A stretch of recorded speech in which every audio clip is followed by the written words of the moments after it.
everyone, this is Saya. Hi, this is Laica. And this is First Impressions. Today we'll be giving you our impressions of the first 4 episodes of Manhole, which is a new drama starring Jae-joong and Yui about a loser who goes back in time to fix his relationship with his best friend, who's also the girl of his dreams, who he has somehow never been able to confess his feelings to. Okay, this sounds kind of like Operation Proposal, which I haven't seen but I've heard about. It's exactly like, I've watched both versions, the Japanese version and the Korean version. I don't know why I tortured myself that way, but yeah, it's basically the same. It worries me that we're being set up potentially for a thing that won't end well. I haven't seen Jae-joong in anything before. This is my first Jae-joong drama, and I've seen Yui in Marriage Contract as the only full drama I've seen her in, and I like her. I like her a lot. She hasn't had that much to do yet, but I like how it's shaping up. But like that magic fizz that you need to be a rom-com heroine, I'm not sure that's there yet. I've seen her in, I mean, obviously, like, she had a small role in You're Beautiful. Yeah. But then the first time I really fell in love with her acting and her as an actress was in Ojakyo Brothers, which was like this super long family drama, but it's really, really good. And she plays the heroine in that. And she's amazing. Like, she starts out as this really spoiled rich girl, and then she has this like really amazing transformation over the course of the drama, and like she was so good. And then, like, as you know, she was so good in Marriage Contract too. But I agree with you. She doesn't really have much to do in this. She's very bland. On the other hand, Jae-joong, hilarious. I really like him. He's very energetic. Like, the whole show is riding on his energy, and he's full of it. And he kind of reminds me a lot of, Park Hyung-sik, when he does those really crazy mad cap. Actually, anything that Park Hyung-sik spit, like Hwarang and Strong Woman Do Wong-sun. Like, I feel like Jae-joong has the same kind of screen presence as Park Hyung-sik has. He's completely hapless, but he's also hopelessly endearing. I mean, I agree with you that he has a similar energy, and like, I love Jae-joong. I first saw him in Protect the Boss. He was really good in that. But like, I just wish that he wasn't such a pathetic loser. Yeah, and he's also, like, especially in the first episode, he's kind of a terrible person. Like, he just goes around ruining everything, and like, I don't know. It took me a while to warm up to him. I warmed up to him by like the 3rd episode, but the beginning was kind of like, why is the universe giving you another chance to speak the words that you wanted to speak for like 20 years? I don't know. Oh no, I found him really endearing right from the beginning.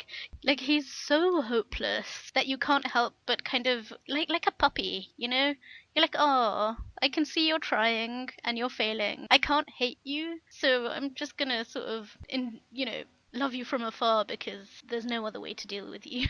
Yeah, I mean, I can't hate him either because Jae-joong, but like, yeah, and he's a hot mess. But it took me some time to like be on his side and actually want things to work out for him. But then by that time, I was like, Jin-suk is a better match for you. Why don't you just like the second lead girl? I really like her. I kind of want to see them together. I don't know if you feel the same way. Oh, I love Jung Hye-sung. Jung Hye-sung to this show is what Kim Ji-won is to Fight My Way.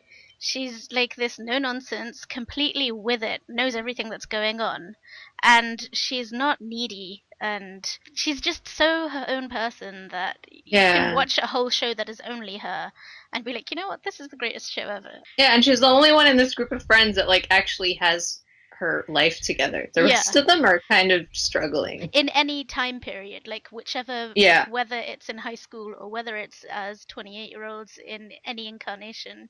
The only person who's making life actually work. Oh my god, this whole crew. The show has this kind of small town feel because of the, there's this group of friends and they've all grown up like inside each other's pockets, and so that small time vibe. It gives like a sense of warmth, but they are all hopeless apart from her. Yeah, and like, the way they are all kind of interfere in each other's lives, it would only work in that kind of setting where like all their parents know each other, and like their parents are all kind of looking out for each other's kids, and they've been, like you said, in each other's pockets since they were born. Like, it works in that situation, where otherwise you'd be like, you people are really overstepping your boundaries.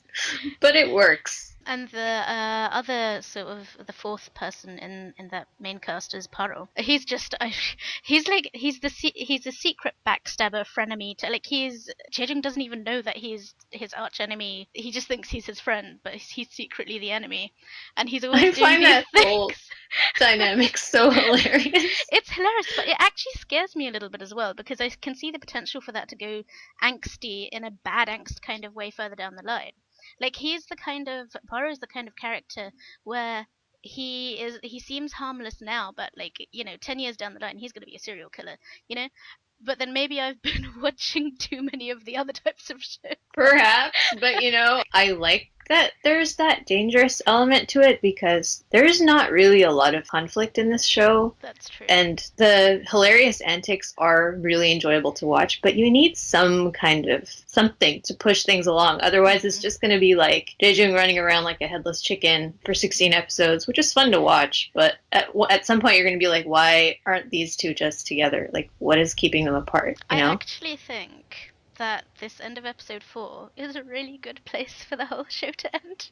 Like, I'm ready for the show to just be like, you know what, that was all. And now I'm thinking, what else is, like, as we go forward, what else is there to... I mean, of course you can keep on cycling the conflicts, so I worry that we'll just keep on cycling the conflicts.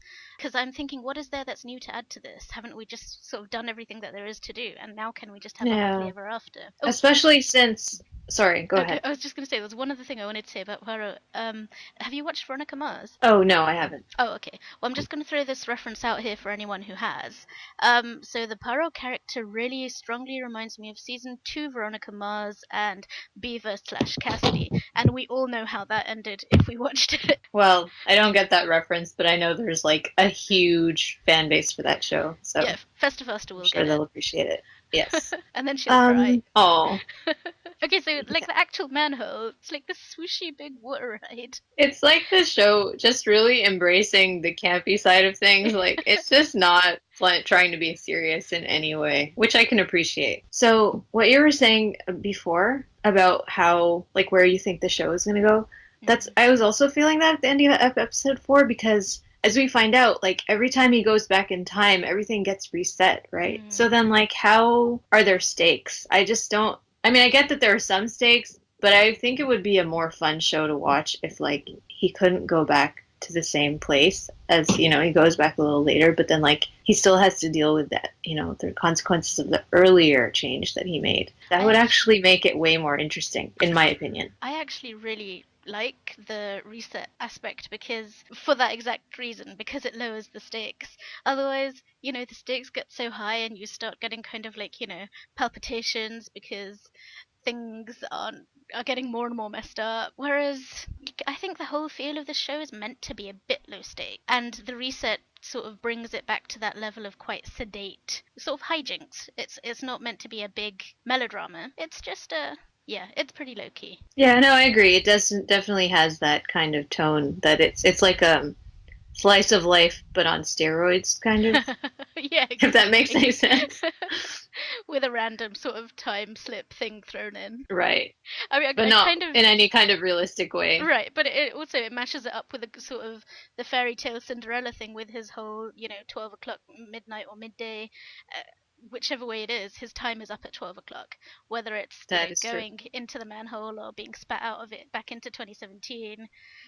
But like his and Yui's complete inability to just spit it out.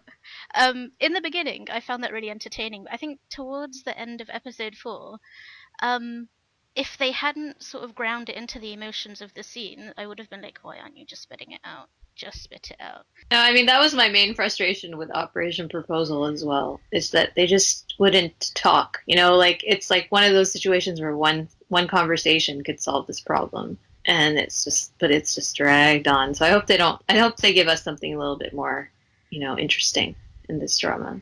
Or at least funny, if not, I think anything it's definitely new. Bringing the funny. Like in episode 4, the Secret Garden parody, I died. It was just it was hilarious. So it was a bit where they were around the campfire and Tal Suopa, I think, he was like strumming his guitar and he was singing that song, right. That that's right, that woman. Yeah. Oh yeah, that man, the male version. That was pretty great. And then you have the other two idiots in the background, like, reenacting the scene, and you're just like, this is so great. And then you realize, because that time slip was in 2011, and what year did Secret Garden come out from it? 2010. But yeah, because it was like it was deliberately meant to be current to that time. So it was a reference that pretty much anyone in Korea was probably meant to get. And you know, as a non-Korean you get it, you're like, haha, that was so good. Yeah, it was well done. It was And very there's a lot of little natural. moments like that. It wasn't self-satisfied with it, you know, having managed to play that little reference. It was just, you know, it was very organic. All It's right, nice. well, hopefully we'll get more moments like that and more hijinks. But as I say, I'm ready for the show to be over in a good way.